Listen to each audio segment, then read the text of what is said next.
So in our book, I would then show you that as you come out, take a look at this glomerular capillary. First thing I want you to take a look at is that the endothelial cells have these fenestrations, holes, pores, what they're called. It'll pass through the basement membrane. And what's the inner layer of your glomerulus called? The podocyte. So this yellow thing that you're seeing that's wrapping itself around the blood vessel, what blood vessel? Glomerular capillary is called a podocyte. And it has filtration, slits, has foot processes. What's your number one pathology? If the foot processes were effaced, that I'm going to show you in a child, it's called minimal change disease. And that is the most common nephrotic disease in a child, as we shall see. Because in pathology, at times, you will be responsible for interpreting biopsy. What are the three biopsy patterns that you'll be responsible for when you take a look at the glomerulus? Now, Akuju had asked a question about the classification of glomerular diseases. We'll do that here a little bit. Divide that into nephritic and nephrotic, correct? And then under nephritic and nephrotic, we'll talk about the clinical presentations. If you find hypertension, that has to be nephritic, period. Cannot be nephrotic. If it's massive protein loss, hypoalbuminemia, and hyperlipidemia, then it has to be nephrotic, right? Now, with that said, though, the three biopsy patterns that you'll be responsible for: light microscopy, ultron microscopy, and immunofluorescence, correct?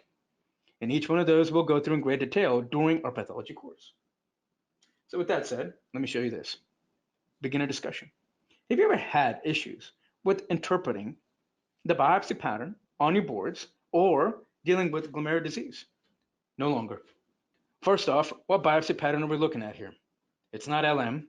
It's not IF. IF stands for immunofluorescence. It would be green. It's EM, isn't it? Ultron microscopy. It's black and white. Do these not look like wonderful feet? These look like Dr. Raj's feet. And they're smelly too. Oh, they have to be my feet. Okay, point being is feet. These are foot processes. A foot process belongs to a podocyte. What's another name for a podocyte? A visceral epithelial cell. Is all that coming together? This is normal. Nothing about this is pathology. This is you and me, hopefully. You see in between the foot processes, we have these filtration slits. You see this right here? The basement membrane of whom? The glomerular capillary that I discussed over and over and over with you. Please give me the charge. Is it positive or negative of that glomerular basement membrane? Once again, the basement membrane, positive or negative charge, please. You must know that. Negative charge, isn't it? That's what you meant, Omar. The first time, Omar was just a little off. That's okay. It's been a long morning or evening for you guys. The negative charge, that's important. Why? Remember, you see this right here. See what? The capillary lumen. Yeah. It has plasma. Yes. Plasma, does it contain cells? No. So when you go through filtration, it filters whom specifically? Plasma. Should protein, such as albumin, pass through here, Omar? Never. Right? Never. Albumin should remain back in your capillary lumen. Are you picturing that? Next. Protein is always what charge? Do you remember from biochemistry? Negative. Go back to second grade when you did geometry or physics or whatever. Negative, negative. In math, in physics, does what? Repel each other. Are we clear, Omar?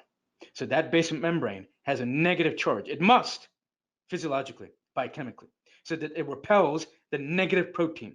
Dr. Raj, what does that have to do with anything? Give me one pathology in which the negative charge might then be lost in a child. Give me one pathology in a child where the negative charge contributed by heparin sulfate may then be lost. Yes, minimal change disease.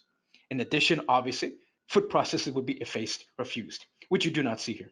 The basement membrane is made up of what type of collagen? Uno, dos, three, four, or five. What kind of collagen makes up basement membrane? Everywhere. Collagen type 4. The name of this pathology? The child, your child. Beta, that's the only Hindi I know, huh? Beta, come here. The child doesn't come. Beta, you don't love me anymore. Come here, child. Now you're getting a little, it's like you're hurting your feelings. Now my child doesn't want to come to me. What does it mean? So I'm giving you loss of hearing. Next, you take the child to the bathroom and you see that the urine is pink. What's your diagnosis? Hero says Alport. Omar says good pasture. Which one in a child? Deafness and hematuria. Which one is it? Deafness and hematuria in a child. It's going to be Alport. Excellent. Alport, as you know, is a deficiency of collagen type 4. I know why Omar says good pasture, because you know, Omar, the pathogenesis of good pasture is not deficiency of collagen type 4. In immunology, you have discussed that good pasture is a type 2 hypersensitivity. It's a anti-glomerular basement membrane disease attacking specifically type 4 collagen. But I understand why Omar said it, because reflexes. That's okay. Next. So that you understand now. So podocyte, food processes, belongs to a visceroepithelial cell. Basement membrane, negative charge, collagen type 4. What about down here? Oh, this is an endothelial cell. Belongs to whom? Belongs to my capillary. This capillary that's been damaged, was it caused by diabetes, more common in the US, or was it due to hypertension in the US? What caused the microvascular disease? Diabetes, non-enzymatic glycosylation. So you can see here that filtration will be in what direction? Remember, filtration always means leaving the plasma, huh? So filtration would be from the capillary lumen out into my urine. And that's what this is saying here. All right, you can read that on your own as you wish when you go through the textbook.